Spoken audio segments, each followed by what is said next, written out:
बिस्मिल्लाहिर्रहमानिर्रहीम। अस्सलामुअलैकुम वरहमतुल्लाहि वबरकातुहू। ऑनलाइन कुरान अकेडमी की जानिब से आज कुरानी वजीफ़ा गुर्बत की काली रात ख़त्म करने वाली वो कौन सी आयत हैं क्या आप जानते हैं? इंशाअल्लाह ताला आज की इस वीडियो में ना सिर्फ ये कि आप ख़ुद भी जानेंगे बल्कि सदका जारिया की नीयत से इस वीडियो को आपने अपने तमाम दोस्तों तक लाजमी शेयर भी करना है ताकि आपके तवज्जुह से ये आयत उन सब तक पहुँचें, वो इन्हें पढ़ें, इसका पूरा पूरा सवाब आपको मुकम्मल रूहानी असरात हासिल हो सके।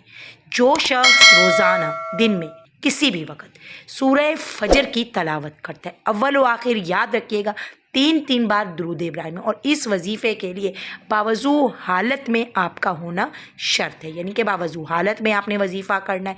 दिन के किसी भी वक्त कर सकते हैं, वक्त औकात की कैद नहीं है, लेकिन आपने अव्वल व आखिर तीन तीन बार जब आप सूरह फजर पढ़ेंगे तो दुरूद इब्राहिमी का खुसूसी एहतमाम करना है। यकीन जानिए ये ऐसा वजीफ़ा है, आप इसे आज से शुरू कीजिए। रिस्क की तंगी है, नौकरी नहीं है, नौकरी ख़त्म हो गई है, नौकरी में रुकावट हो जाती है, तनख्वाह में बरकत नहीं है, या तनख्वाह कम है, तनख्वाह बढ़ाना चाहते हैं, या रिस्क में बेतहाशा कमियाँ परेशानी, पैसों का मसला है, सारा पैसों का मसला एक बहुत बड़ा मसला है। आप इन तमाम मसाइल से महफूज होना चाहते हैं, गुर्बत से निकलना चाहते हैं, इस काली रात को ख़त्म करना चाहते हैं, इस वजीफ़े पे अमल कीजिए, हैरत अंगेज़ असरात होंगे।